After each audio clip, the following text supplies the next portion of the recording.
다른 증언들이 좀 나오고 있습니다. 아까 진중권 작가의 그 누님이시죠, 진희숙 씨가 올린 내용인데요. 본인의 가족 중에 한 사람이 부당해고 문제로 권 변호사한테 변호를 맡겼는데 너무 불성실해 갖고 애를 먹은 적이 있다라고 밝혔고요. 배우이자 이제 극단의 대표이신 김정필 씨도 비슷한 말씀을 하시네요. 광주에서 비슷한 형태의 권 변호사가 갑작스러운 어떤 이런 중단 통보로 소송에 패한 적이 있다. 지금이랑 거의 비슷한 형태의 패턴인데요. 이제 각서도 9천만 원 쓰고 바로 지급을 한다는 게 아니고 이제 할부로 나눠서 주겠다고 그랬다는 거예요. 그런 여러 가지 상황을 보면 이제 권경희 변호사가 그렇게 경제적으로 여유 있는 것 같지는 않습니다. 그러면 이제 본인이 뭐 손해배상 청구해서 이긴다 할지라도 과연 그 배상금을 받을 수 있을까? 그분은 이르기까지 학교가 어떤 짓을 가해자들이 어떤 짓을 했고 학교가 어떤 짓을 했는데 학교 폭력을 자식 잃은 엄마가 감당해야 될 그 지금 이 고통과 짐들은 다 거기에 대해서는 아무도 관심 없어요. 학폭 문제로 자식과 안타까운 이별을 해야 했던 어머니가 8년간 진행해온 소송. 그런데 이 소송을 대리하던 변호사의 잘못으로 하루아침에 물거품이 된 믿기지 않는 안타까운 사연 저희가 어제 전해드렸었는데요. 이 얘기 오늘 이어서 계속해서 좀 해보겠습니다. 자, 먼저 민지숙 기자. 담당했던 변호사 권경혜 변호사 어제 취재하려고 했는데 잘 안 됐잖아요. 혹시 어제 방송 끝나고 또 다시 좀 취재를 좀 해봤어요? 어땠어요? 네, 전화기가 꺼져 있는 상태여서 연결이 되지 않고 있는 상황입니다. 여전히? 네, 하지만 오늘 오전에 전해진 소식은요, 이 유족 측에게는 연락을 했다라는 소식입니다. 이 권 변호사 유족에게 연락을 해서 앞으로 전화를 잘 받겠다, 유족 측의 전화는 잘 받겠다 이런 메시지를 전하면서 네. 이 들을 말씀이 없다 이런 입장을 전했다라고 합니다. 이 추가로 알려진 소식이 있는데요, 이 유족 측에 따르면 권 변호사가 잠적하기 전에 이 일방적으로 각서를 한 장 내밀었다라는 소식입니다. 이 재판 노쇼로 소송에서 패소한 사실을 5달 만에 유족들에게 털어둔 바로 그날이었다라고 하는데요. 이 3년에 걸쳐서 총 9천만 원을 나가겠다 이런 내용을 담은 각서였다라고 합니다. 하지만 유족 측은 이 각서 내용 자신들과 합의한 내용은 결코 아니다라는 입장인데요. 애초에 이 9천만 원이라는 숫자 자체도 받아들일 수 없는 게 이 재판 수임료로만 1,000만 원 가까운 돈이 들었고 또 1심에서 이겼을 때 5억 원 정도를 받을 수 있는 상황이었는데 맞아요. 이게 또 뒤집힌 상황이지 않습니까? 네. 그래서 9천만 원이라는 액수는 턱없이 모자라다라는 입장입니다.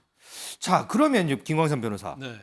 이 각서라고 이름은 하던데 이게 법적 효력은 그럼 있어요? 일단 결론적으로 말하면 이제 법적 효력이 없죠. 우리가 각서라고 하면 다짐이에요. 그래갖고 뭐 불륜한 배우자가 나는 앞으로 바람피지 않겠다. 나는 앞으로 이런 거 하지 않겠다. 또 뭐 나쁜 버릇을 가진 아이가 각서로 나는 앞으로 향후에는 절대 하지 않겠습니다. 근데 사실 이것은 법적 효력이 없는 거거든요. 9천만 원에 관한 것은 사실 이제 돈에 관한 거잖아요. 네. 그럼 서로 돈을 주겠다, 얼마를 받겠다는 건 서로 합의가 돼야 하는 거죠. 그렇죠. 이 의견의 일치가 있어야 하는 거예요. 근데 좀 변호사인데도 불구하고 그냥 일방적으로 각서로 9천만 원을 쓰고 그다음에 뭐 행방불명이 된 것은 굉장히 이해할 수 없어요. 일단 본인이 이제 반성을 하고 사실은 이 의뢰인을 만나야죠. 만나서 그 손해에 대해서 내가 어느 정도 전보를 해주겠다. 어느 정도 하면 되겠느냐.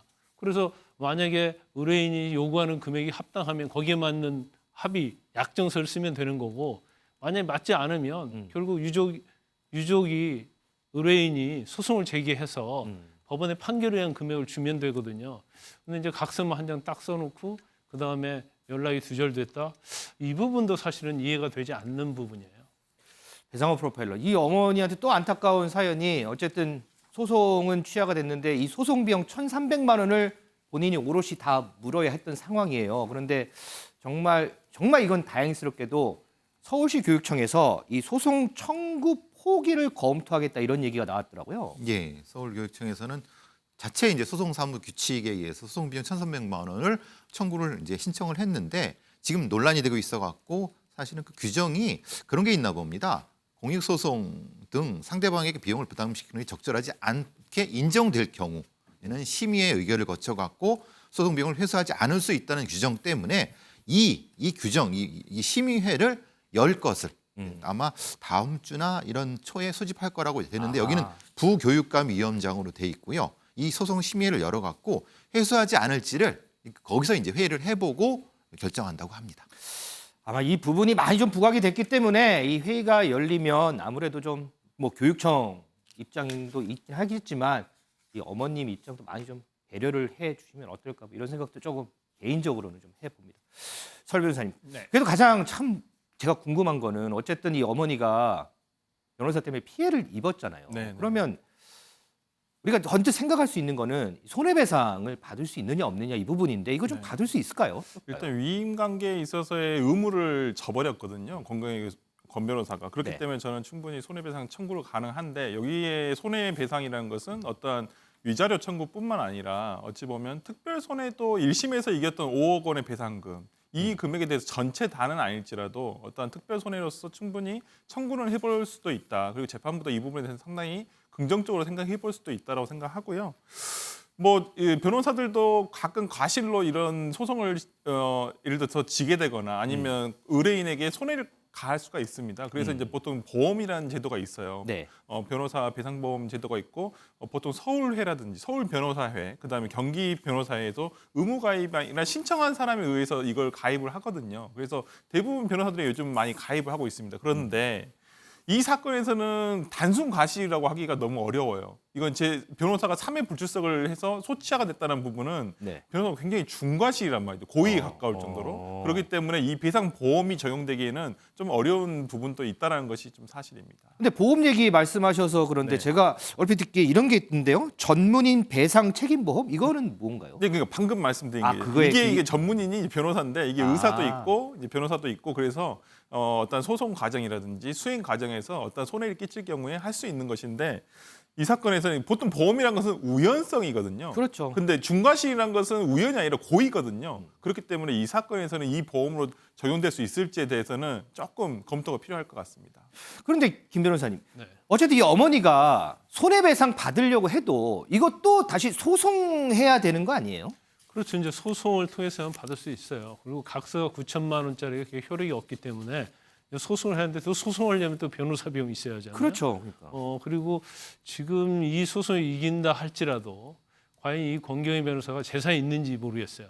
그럼 만약에 소송 이겨도 권 변호사가 돈 없어요 그럼 못 받잖아요. 그렇죠. 이제 민사 소송을 해서 판결이 확정되면 그 확정된 판결을 가지고 집행을 해야 하는데 권경희 변호사가 재산이 없으면 집행할 재산이 없는 거죠. 그럼 이건 종이 조각에 불과한 것이 될 수밖에 없어요. 그런데 이제 각서도 9천만 원을 쓰고 바로 지급을 한다는 게 아니고 이제 할부로 나눠서 주겠다고 그랬다는 거예요.